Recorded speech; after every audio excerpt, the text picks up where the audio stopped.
Thank you. Good morning, members of the media, wider viewing and listening public of Trinidad and Tobago. Welcome to today's press conference to give an update on what has been taking place with our recent disasters as a result of flooding in certain areas of Trinidad. I have with me this morning the Commissioner of Police, Mr. Gary Griffith. I have with me our Acting Chief of Defence Staff, Group Captain DARRYL, and also from ODPM, Captain WINT. Thank you all very much for making yourselves available this morning. We have some good news this morning from a weather perspective, but I say so cautiously, as we've learned no one can really predict the weather over the past few days. The Met Office has however, just turned its alerts downward. Its alerts downward. The riverine alert is now at orange, and our weather alert has now gone to yellow. So this is some good news. Unfortunately, overnight we did not experience the type of rainfall once again that was expected and predicted. That has worked in our favor. However, having said that, there's always a however, the Met Office has warned that this afternoon we can expect that there may be some heavy rainfalls as we experienced yesterday afternoon along the northern range and touching on western Trinidad. As you all would recall from yesterday afternoon, with this type of weather system along the northern range and the northwestern peninsula of Trinidad, you can experience in those circumstances some flash flooding. So we had some flash flooding yesterday on the South Key area, the Eastern Main Road, in particular the junction of the Mova junction with the priority bus route and Eastern Main Road, all along the Eastern Main Road as far as St. Augustine, and also some areas and parts of Maraval, Diego Martin, etc. We're hoping this does not take place, and it also affected the El Socorro area. But the Met Office has warned it is a possibility today. As usual, we just ask persons to be aware, be cautious, don't take any unnecessary risks. The good news is that the areas that had experienced the flooding since Friday, the vast majority of water has subsided. There's still a couple places, few areas in Trinidad that are still under some elements of 2 feet, 3 feet of water, and I'll get to that very shortly. When we left here yesterday morning, places like El Socorro and other close-lying areas experienced some flooding and some flood waters, and we did immediately move to operationalize and get rescue operations in there. So I'd just like to provide you all with a very brief update as to what is going on, and then I'll pass you all on to the heads of the various agencies. Yesterday, the El Socorro and Bamboo areas, we did send in the Defense Force, the Coast Guard, and the fire services into those areas to perform rescue operations.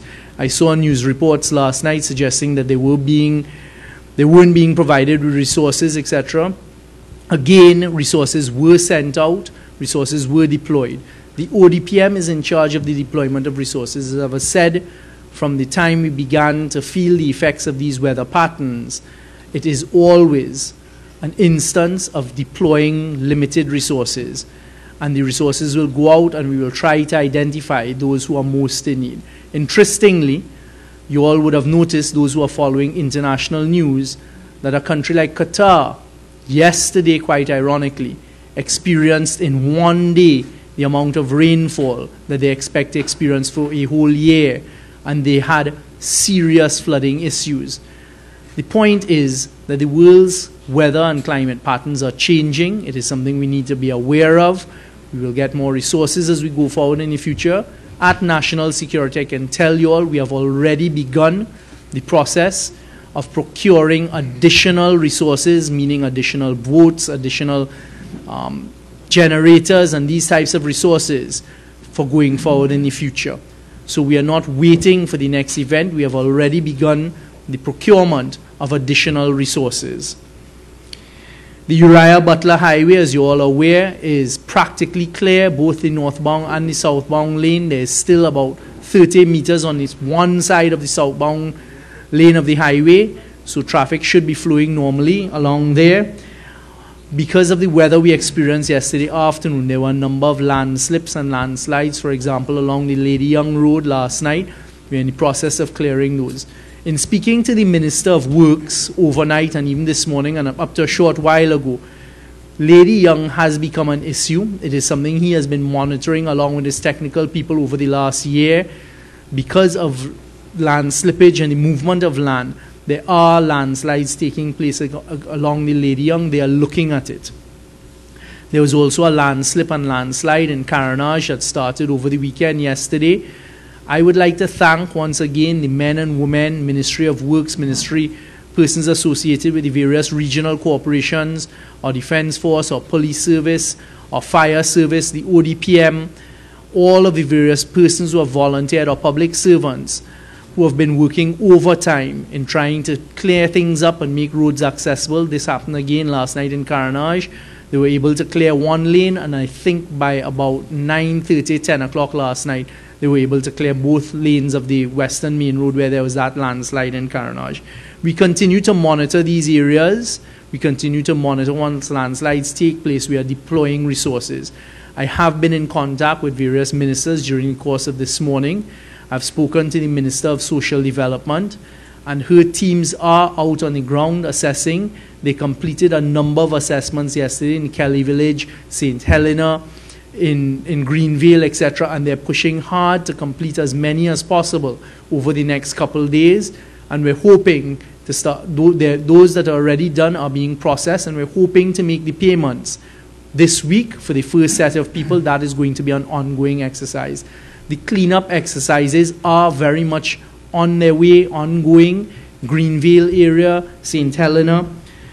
So I can tell you all that resources are being deployed with contractors, CPEP contractors, use of URP, other public servants in the various regional corporations, volunteers and contractors who have equipment.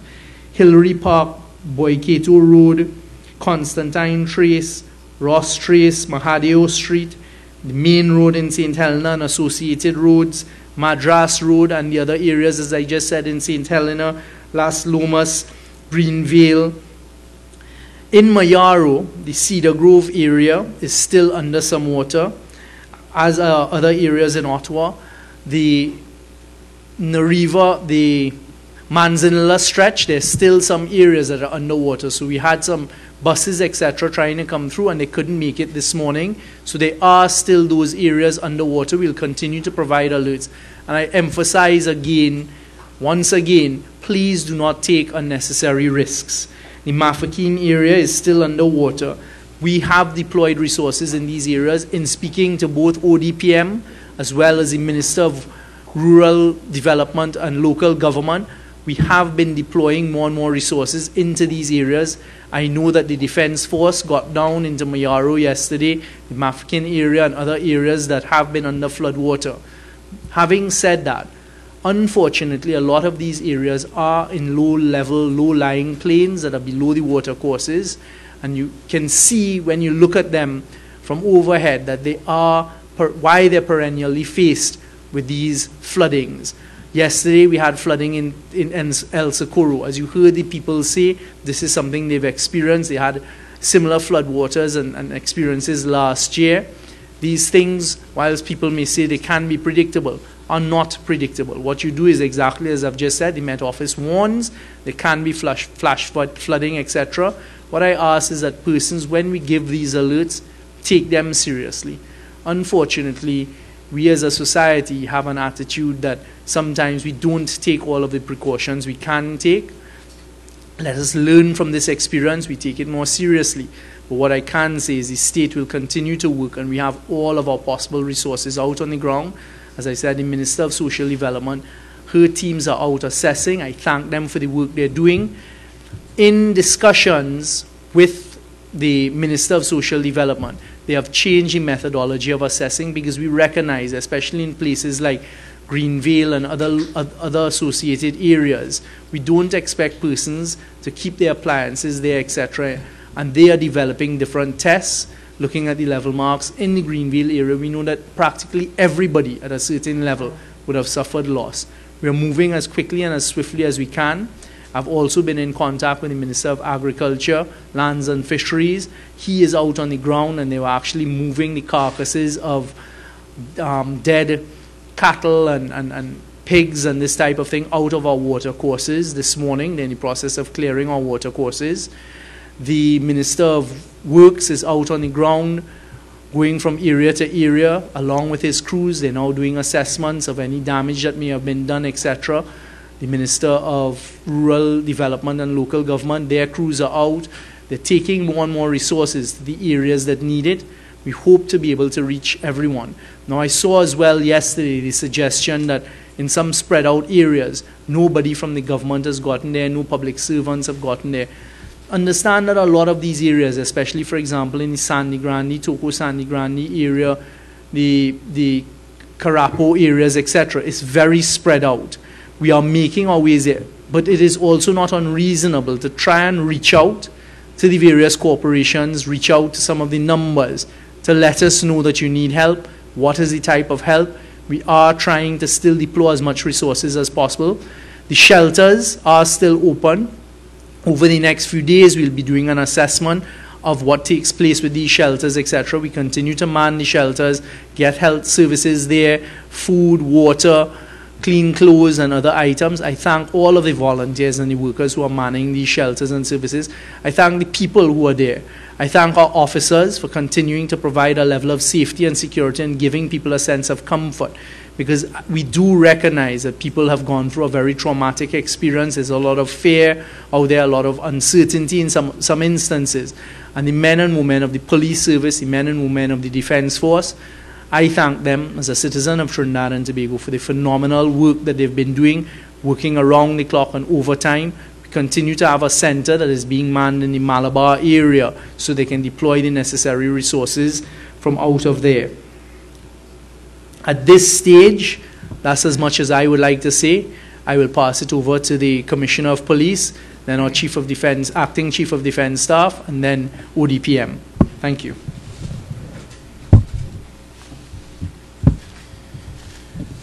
Thank you, sir. Members of the media, good morning. The Trinidad and Tobago Police Service, we will continue to try to form a blanket over the country.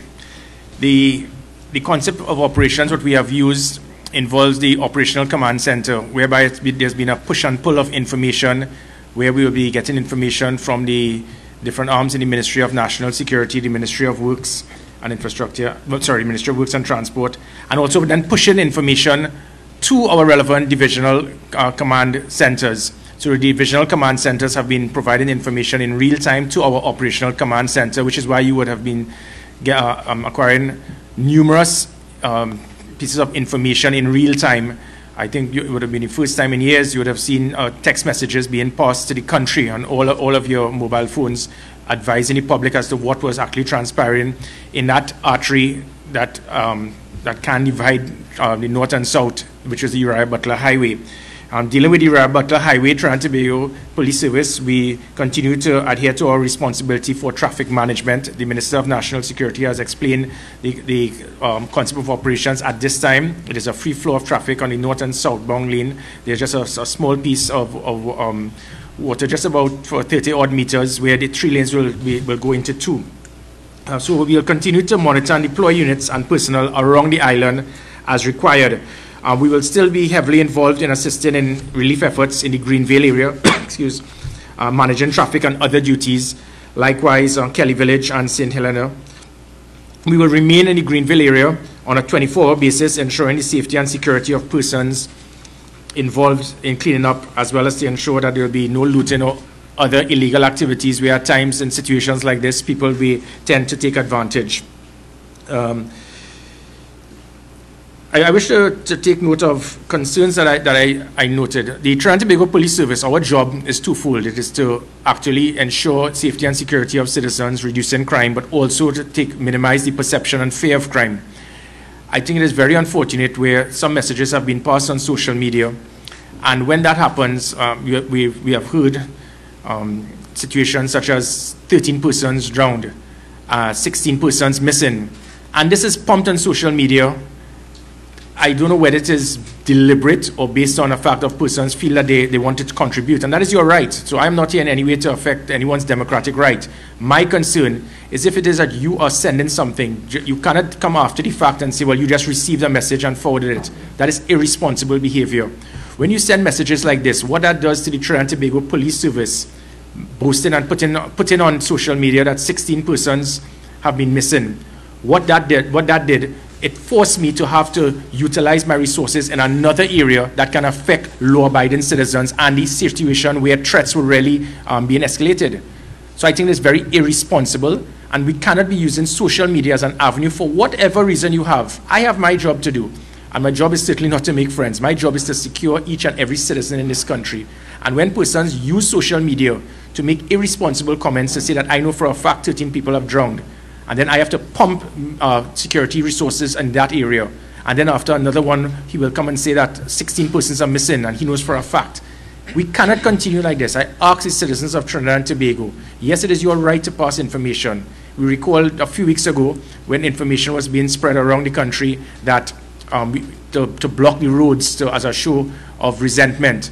And people said that that is their right. It is not your right to be irresponsible. It is your right to be a patriot of this country. And then when you send a message, you cannot try to cover it with a get out of jail free card to say that I just received this message and I forwarded it. When you forward that message, you now take responsibility for that message. So you cannot just come after the fact. I heard it on media last night when persons that send these messages say, well, I just got it and I forwarded it. You can't. You need to be responsible, especially in any national or natural or man-made disaster. So I ask the public in future, I think from what we have seen over the last few days, the relevant arms, and I can speak for most of the units here, we were providing information in real time. The public was being updated as it happens. And that is because of the communication link we had through the National Operation Fusion Center, pumping information to the Trinidad and Tobago Police Service, and vice versa. We were pumping information on that our other agencies would know. So I ask in future if we could be a little more responsible. There cannot be any reason that is more important than the safety and security of citizens in this country. So the individuals who did this, I would ask you please to check yourself. You made it very difficult for my forces to go out there and do what was required. I wish also to add that at times when the Trinidad and Tobago Police Service, we take hits because of actions that may be made by one or two individuals. I wish to remind the public that the Trinidad and Tobago Police Service be protected and served with pride. I think it is very difficult for anyone to question how the police service operated during this national crisis. But more importantly, 266 police officers also virtually lost almost everything. And most of them still came out to work. They left their family, they left their loved ones, they left their home in waist height in water, put on their soaking uniforms and came out to perform and to do what was required, because he realized that the needs of his family, he had to put that secondary to deal with the needs of the many citizens in this country that needed them at that time. The emergency response unit, patrol, that is actually going to be officially launched tomorrow. However, we ignited it earlier. There were 42 mobile patrols. They will continue to provide high visibility, to provide a deterrent, and to ensure a rapid response as required throughout, especially in those areas that were hardest hit, to ensure that we can have a degree of control in those areas. I think with that, that will sum it up. So thank you very much. Thanks, Commissioner. Now to Acting CDS, Group Captain Daniel. Members of the media, citizens of our beloved Republic of Trinidad and Tobago, good morning. Your defense force comprises men and women who are professionals and have been trained to do various operations, to include search and rescue and humanitarian assistance and disaster relief. These operations at times such as this are done by our men and women, and we would go to what we call forward operating bases and man those places and stand by for calls from the ODPM. The ODPM is the central point where all reports during such times of these national emergencies go. We would have people there, and based on the taskings, the reports coming in, and the prioritization that takes place, we would then respond. You would appreciate that we have limited resources and we are unable to be everywhere at the same time. And you will also appreciate how extensive this flooding was in different areas. So based on life and death situations and reports, the prioritization would have been given and tasked by the ODPM, and we would have responded accordingly. Subsequent to the event unfolding, decisions would be made to respond based on life and death. You would appreciate on Friday night when the incident occurred that it was dark, in Greenville, where there was a lot of threat to life and so on. It was an area where you had no electricity, roads were blocked, you couldn't see with 8 feet plus of water. So operations were initiated to respond accordingly, and we would have done what we were able to do throughout the night into Saturday morning.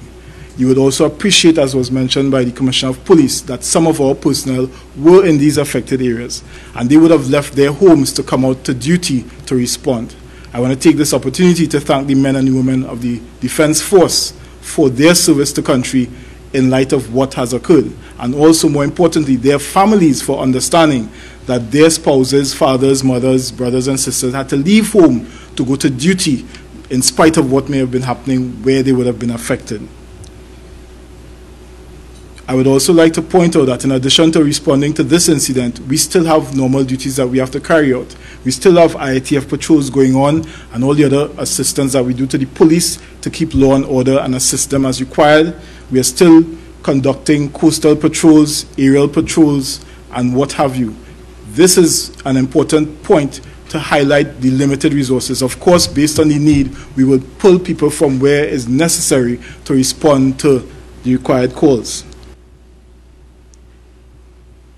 Rest assured, your Defense Force is here to serve. The men and women of the Trinidad and Tobago Defense Force have signed up to serve their country, and that is what we will continue to do. Thank you. Thank you very much, Captain Daniel, and I'll now ask Captain WINT to address us. Pleasant good morning to all.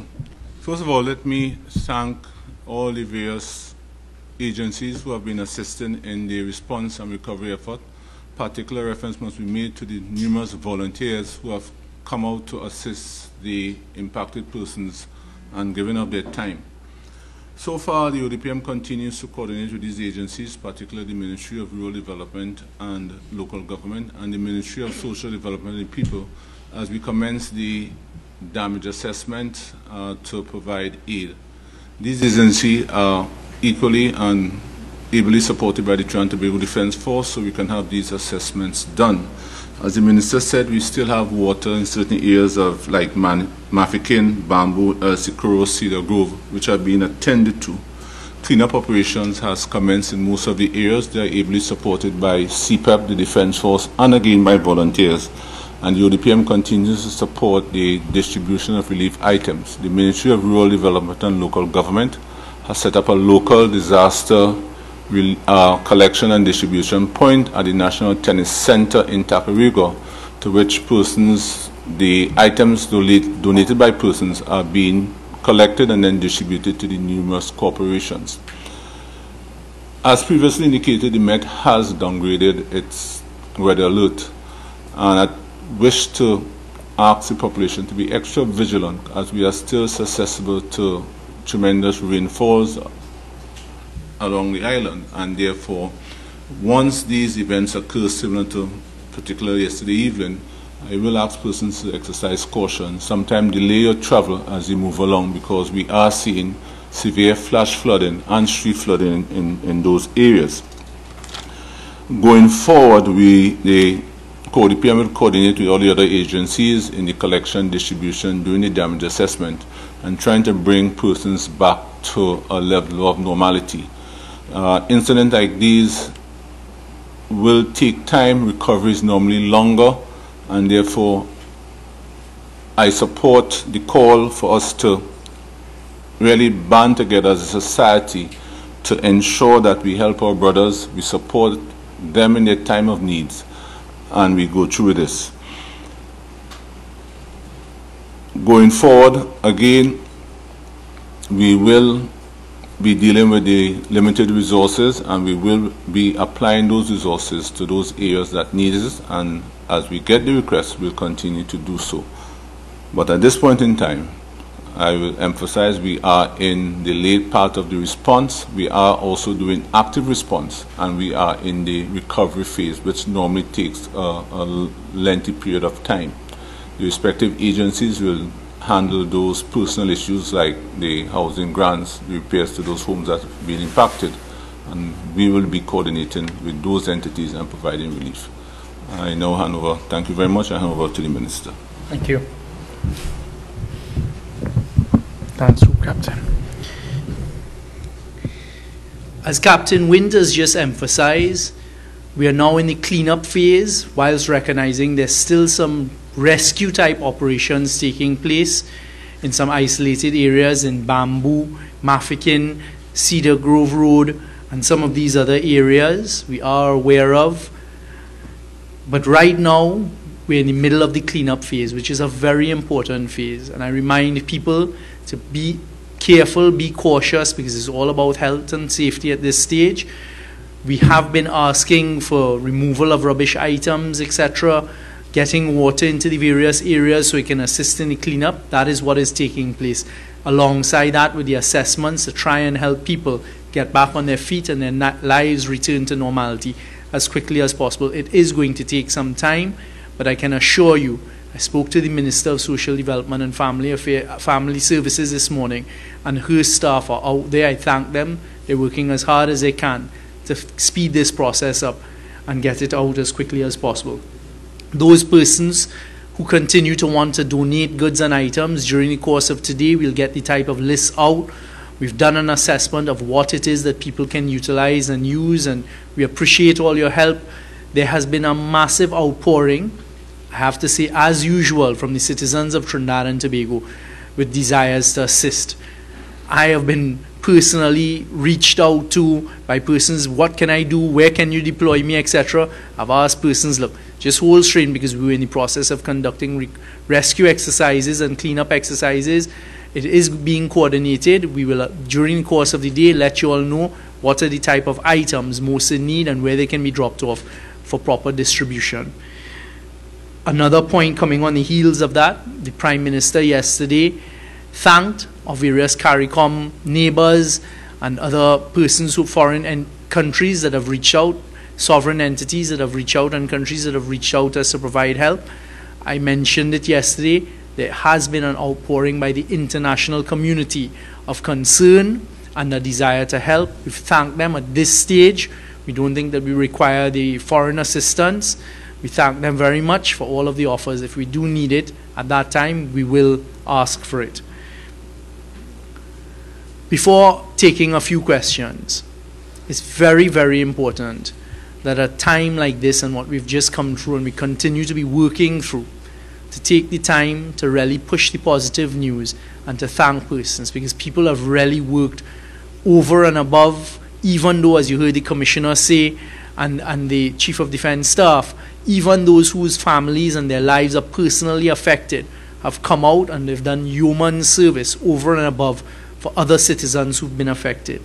I'd like to thank the staff of the ODPM, Trinidad and Tobago Defence Force, or Fire Services, the Trinidad and Tobago Police Services, prisons, members of the local government, the Ministry of Works and Transport, the Ministry of Health, Ministry of Social Development and Family Services, Public Utilities, WASA, TNTech, the HDC staff that have been working overtime, the Ministry of National Security and other ministries, the staff who have been pulling it all together, making sure there's support throughout. And I know throughout the government services, and I'm certain this is happening in private sector as well, people are gathering to help their work colleagues who have been affected.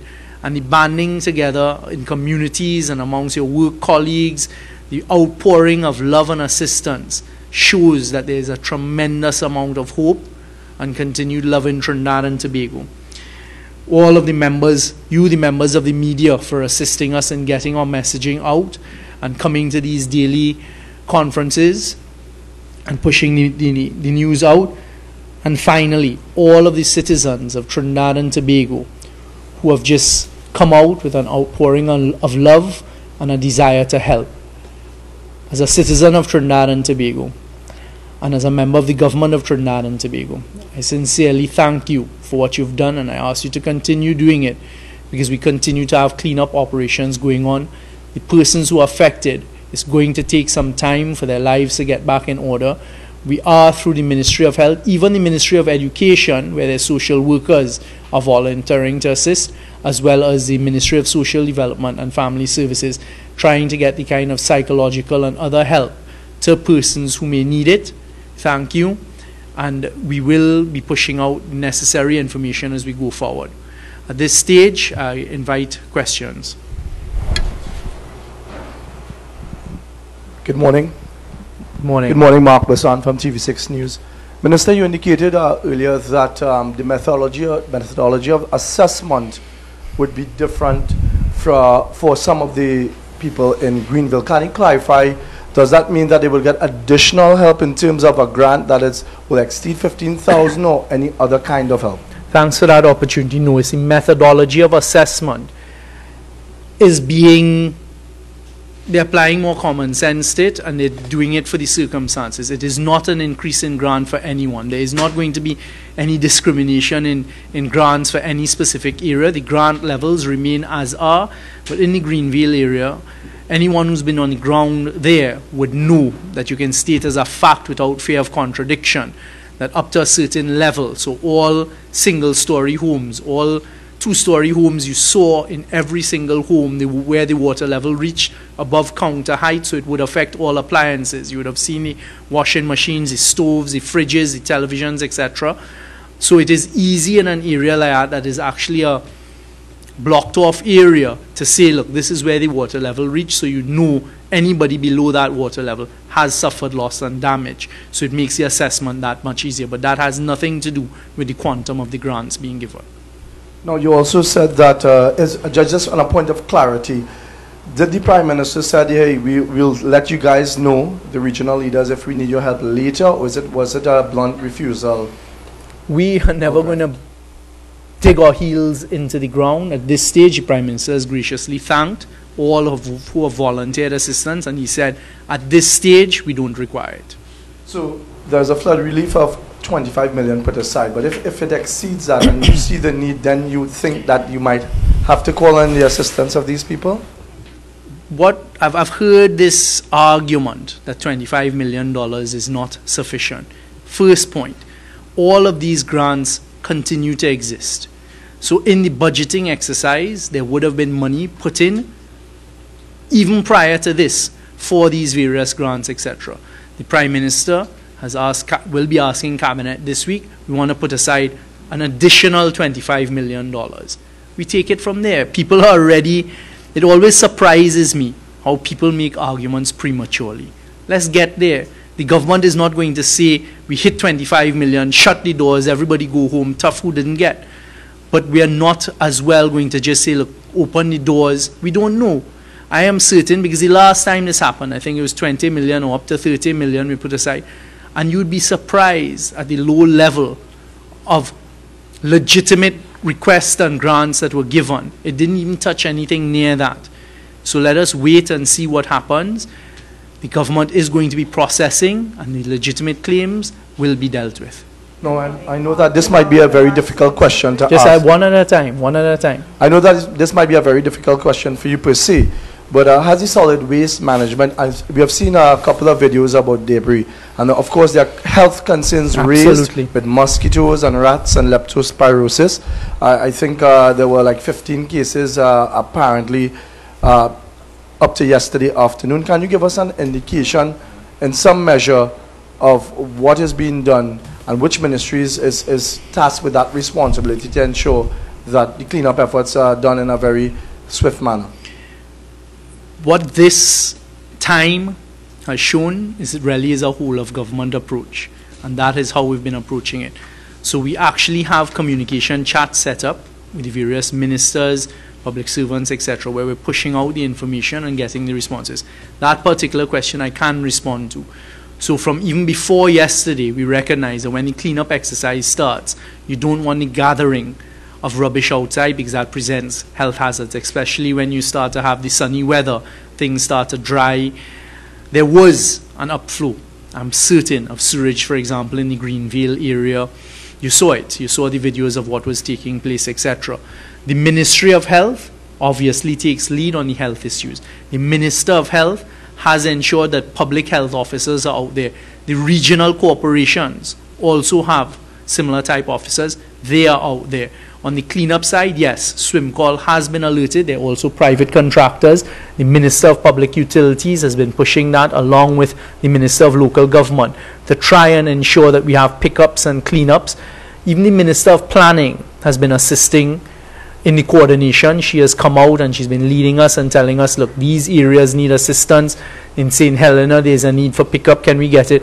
Again, that comes in with the garbage collection being, that falls under local government and various regional corporations. So it's something we're very aware of. I'm happy to say something that they are dealing with, and we've been dealing with since before yesterday in a proper planning format. Will there be instances where there's still rubbish heaps and piles outside? I am certain. As you all would recognize, just the movement of this amount of rubbish is an exercise in itself, but we are aware of it, and persons are deploying the necessary resources, and as well on the health side. Good morning, Janelle Bernard, CNC3. Commissioner Griffith, you spoke about individuals circulating fake news and individuals being responsible for reposting fake news. Do you plan on taking any legal action against these persons? Well, I can't take legal action. I'm the Commissioner of Police. Yeah, I understand. No, I think what I'm doing is just trying to change the mindset of individuals. What that did, it caused massive panic throughout the country. It caused me to have to utilize my resources not in an effective and efficient manner.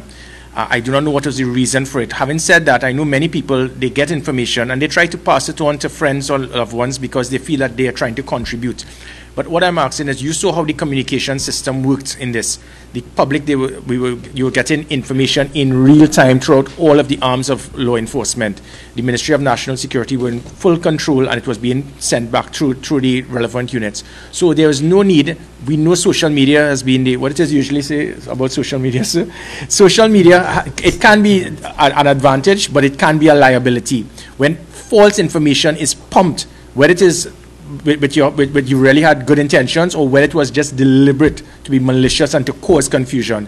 To those persons in the latter, I am asking that you need to refrain from doing this and stop trying to influence other persons into your own propaganda. Because when you do that, as I said, my job is to reduce crime, but also to take away the perception and fear that the public will have. In a situation when you pump messages to say 16 persons are missing, and I know this for a fact, and then you try to say the government, and you blame the government, I am the police commissioner. It comes to me. How could 16 persons be missing and I have not come to the public with it? So when you throw it on me now, I now have a right to now get involved and to tell the public, listen, we have checked.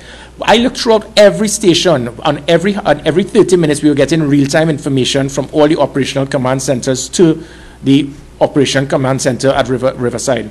And we got no information of anyone reporting looting, reported flooding, drowning, or persons missing. No, I'm not saying that looting may not have taken place, but I could only work based on the information. And in most countries, that is what is done. You get the information, and in a natural or man-made disaster, I'm just asking people to be responsible. It's not a matter of me witch hunting, but individuals will know themselves, and the public who will have followed the thread of those messages, you need to sometimes step back and say, did you get this from the Commissioner of Police or the Chief of Defense Staff or the ODPM? And the answer was no. Mariah Ramharak, Radio and TV Jagrati. My question is, despite all the flooding and people are distressed and whatnot, crime has been occurring, right? We had a robbery at Lakshmi Girls, we had a double murder this morning. What is the National Security Ministry doing? I know you all are working hard with the flooding victims are concerned, but are you all monitoring these situations as well? Absolutely. I mean, and I'm glad you gave this opportunity, because we recognize that dealing with the natural disasters we've been dealing with since Friday does not for a moment stop our regular duties and obligations of dealing with traffic, for example, something as simple as the traffic that is taking place, something as simple as, just coordination, etc. So crime continues to be of major concern. The Commissioner of Police and myself, the Chief of Defense Staff and myself are constantly in contact throughout the course of the day and of the night. I was alerted to this unfortunate incident that took place in Claxton Bay this morning. I think at 4 o'clock or somewhere thereabouts this morning, that information came through. So we don't turn our eye, and this is one of the points that we've been making. At the end of the day, the heads of the divisions and agencies need to decide prioritization of resources. You heard the Chief of Defense Staff say, even when he's being called upon, him and his men and women, to deploy in emergency rescue operations, we still have to be manning posts. We still have to be out there assisting the police in the fight against crime. So in no way has this affected the day-to-day operations in fighting crime? We continue to push ahead with plans to be discussing policy, what it is. You heard the Commissioner. He brought forward the launch of certain new police vehicles on Saturday night.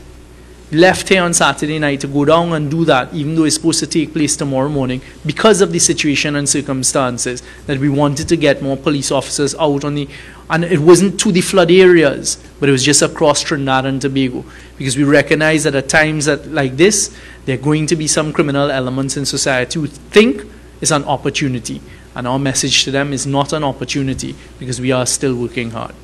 Well, there was a robbery at Lakshmi Girls Hindu College. I don't know if you all are aware. I am certain that the police in that area and division would be aware of it and would be doing the normal response to it, etc., and investigating it. Minister, can you give us an indication of what is the damage assessment, and have you all done a dollar estimate? Not as yet, Mark. I mean, we're still gathering information. In getting the dollar assessment, it's going to include all of the grants. It's going to, I mean, the tremendous amount of resources that we've had to get out to the flood-affected areas, etc. There's a cost associated with that. At this stage, that is not high up on the list of priorities. In the normal day-to-day runnings, persons record it and there's systems in place. But at this stage, we don't have that information. One final question for Commissioner Griffith and for Captain WINT, two-part.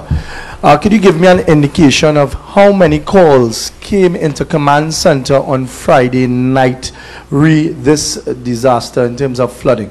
Well, okay, the operational command center, you will not get direct calls from the public. We were getting calls from 999. We'll be getting calls from the police stations and the operational command centers in the divisions. So I don't have the number, but it was a lot. But what it is, remember, you were getting lots of information. A lot of it was actually fake news as well.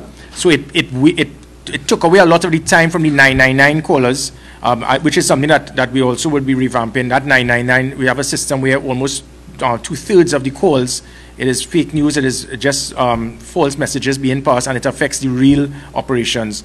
So there were many calls, and again, because of the fake news that was being spread around, many persons were calling in panic. So we had to take that, sift that, and then look at the actual concerns to send it to the operational command center, and from there it was then sent back into the push and pull method, back down into the relevant agencies. But I could get the exact number for you. Reason I asked that, Captain WINT, I know that the ODPM has some numbers, correct? The ODPM has some numbers along with the municipal corporations. Being that I spoke with somebody at Police Command Center, and what they were saying, a lot of people were calling, well, E99 and so on, because they were unable to get through to the numbers. So they were sifting their calls through the command center, and police officers were inundated with several calls that should have been directed to ODPM. Mark, all the command centers on Friday night was inundated with calls. The ODPM National Emergency Operations Center was activated, and the call center was also staffed, and also personally staffed with myself, because I also was answering calls. We will receive over 400 calls from Friday into Saturday morning, and calls were categorized based on the location. So in one location, I've gotten 100 calls for the same report, same locations. Those reports were then triggered through the National Response Framework System, where the corporations were identified, the Defense Force was notified, and we need to understand that, and the call centers work on a queuing system.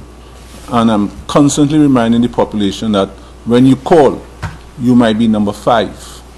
And therefore, in some cases, we have to calm persons down to get the information, get contact numbers, and we move on to persons. So, yes, we have received the complaints of not being able to get through, but all the call centers were up, all the call centers were manned, and we receive calls, and therefore pass the distress messages on to relevant agencies for response.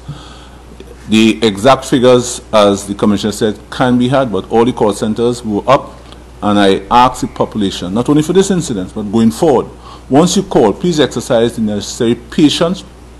The operators will answer your call, they will take the message, but it requires you to be patient, not just call and don't get an answer, you are not the only person calling these call centers. And we seek your assistance in ensuring that we can get your message, but it requires you just to hold the line.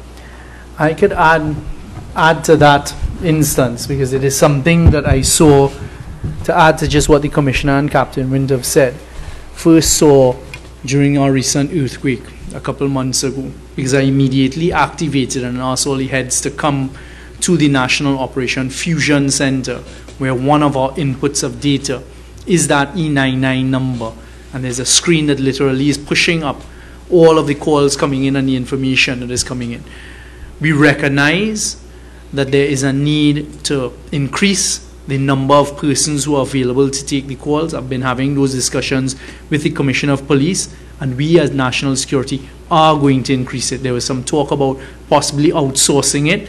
In the first instance, I think it is better that we hire the personnel, get the personnel. We're going to increase it because I recognize that persons who are in a time of distress, they just want to get through. They want to hear that voice. They want to know somebody's there. So we recognize this is one of the deficiencies of the system, and we're going to work on it. There are other deficiencies that come along. I had mentioned a few months ago doing some training in Washington, and one of the areas was they were showing us their crisis management. When they're hit, for example, by tornadoes, the communication systems go down. So how do people then get messaging in? How do they get it out? So we recognize this is an area that needs improvement, and we will be focusing in resources in improving it, even just to improve the E99. Now, what I'd like to say is there's nothing wrong with persons in these times calling E99, because that's the easiest, as a human being, that's the easiest number to remember. And I thank those who operate the E99 service at the call centers, because they don't discriminate. They don't say, well, that's a call for social development, or that's a call for the fire services. They feed it into the system, and then it's our job at the Fusion Center to make sure who needs to know knows. So we are going to be increasing our resources in that area. Jen. This question doesn't fall under your ministry, but the relevant minister isn't here. The Greenville area and the Orapun area, those areas are prone to flooding. Greenville more so. Would government give any consideration to relocating residents? What plans are in place to deal with flooding in those areas? This came up previously, and it is something that we need to look at. So again, I know the Orapun area, yes, has been suffering flooding in the past. I'm not sure that the Greenville area has. It may have, but having seen it, I can tell you why. There are meandering rivers coming from the east right behind it, and the kind of bends that you expect the water to make, it's not going to make, but also the amount of water.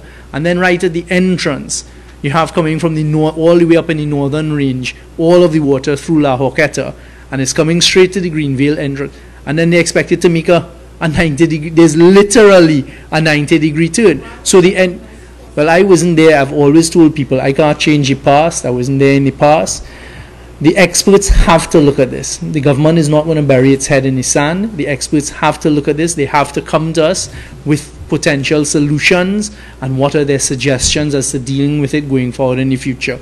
The talk of relocation at this stage is not one that can be entertained, because the National HDC does not have sufficient housing. There are 174,000 applications in for a very, very limited number of available units. Let us not jump ahead of ourselves. I will wait on the Minister of Housing to come to Cabinet after a proper assessment has been done and the experts have given their advice, and we will look at it at that stage. At this stage, and I understand persons are traumatized. I understand the next level of rain. When you see rain come in and it's heavy rain, what you're going to feel, because I feel it.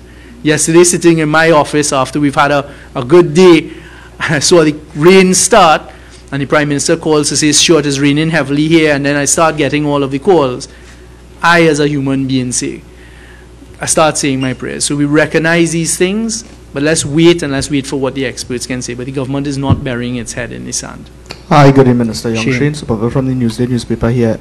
Yesterday, the figures you gave us was 120,000 people affected by the flooding over the weekend. From then to now, the information coming to you, has it changed in any way? Now, yesterday, Shane, when I gave that information, that's an estimate. So I've asked the experts, and you're getting it from different areas. the number of households, the estimate of the number of persons. It is not, what I gave yesterday is not an exact science. It could be down, it could be up, but that's the estimate that we're working at, because when we look at the areas and you estimate the number of households, the number of persons that may be there, etc., who will be affected, etc. So it is at this stage an estimate, and it hasn't changed. I haven't been provided with any different information. Good day, Mr. Minister Young. I'm Derek Atcham from The Guardian. We've seen some celebrities post on social media their willingness to assist. I know you said before that the government thinks that it can be done internally. I mean, but in these situations where people lost everything, every little bit counts. Would the government be thinking about setting up a fund per se for persons who are willing to donate money in terms of that international persons, Trinities living abroad? All right. You asked a number of different questions there. One, I'm not quite sure who are the celebrities that are offering. But what I can tell you, we are no different to any other country that faces a national disaster situation. Absolutely nothing prevents private sector from getting together, organizing what it is, what they want. I mean, you've seen it. You've seen internationally huge concerts. That's not organized by the government. That's organized by private sector. They get the donations, they get whatever it is, and then they either help distribute or bring it to us, and we can assist with the logistics. So we're quite willing and open to private sector doing that. I'd like to thank them for that. There have been calls by a diaspora. I have personally received, and I'm not the person that they would come to first, reach outs from some of our embassies away and our diaspora. We want to help, they want to ship stuff. I've said, look, just at this stage, hold off on that, because the logistical element that can come along with that, we don't need it at this time. And also what we're trying to do, quite frankly, is prevent the opportunity for corruption to take place. Because when you have this flooding, especially of money and stuff, it tends to go all. Right now the government has said we're coping, we're handling it. We are not stopping or suggesting for a moment that private sector doesn't continue to do the tremendous job they are. I thank TTME and all of the various organizations for pulling together this time of need. So just go ahead and do what it is you're doing. And the government will, you have conversation with the government, this is what we have, how do we distribute, etc. And we can proceed from there. Okay? Yes, ma'am. A mic for...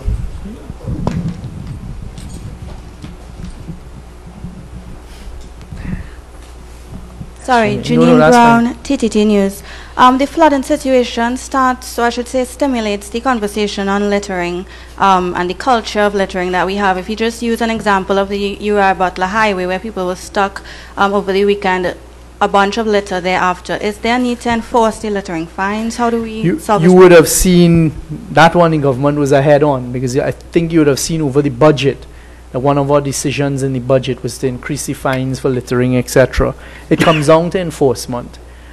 But it's sad that as a society we have to reach the point where we're threatening people with the enforcement of laws for them to stop littering. You see some of the pictures, forget this natural disaster, because this was a natural disaster, it was an unusual event.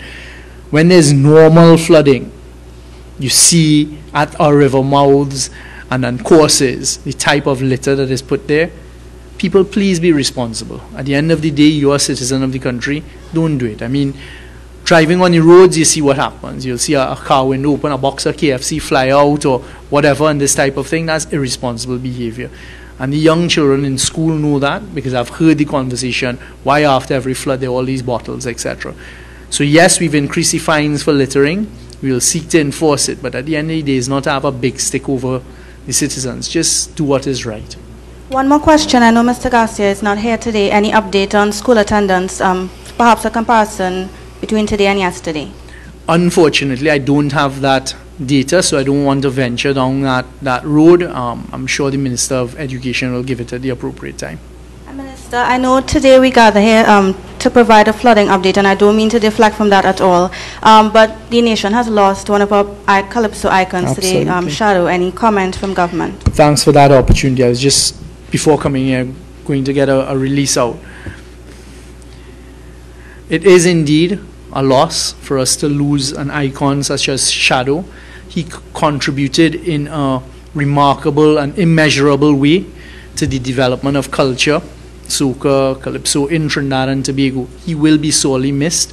The good thing about musicians is their music lives on, and it's sad to know one of those icons has been lost again. I wish his family, friends, colleagues, and all of those associated with him, please accept my sincerest sympathy and condolences on behalf of the government of Trinidad and Tobago. I'm sure on behalf of the people of Trinidad and Tobago. May God bless his soul. Minister, do you have a personal favorite from him? I'll refrain from, I have learned the lesson. I'm going to avoid anything to do with song. All right, thank you all very much. I appreciate it. And we will keep in touch. And members of the media, thank you all very much, because you all have played a very important role in us continuing to communicate with the country. And I have received an innumerable amount of messages thanking us for this communication over the last few days. Thank you all very much.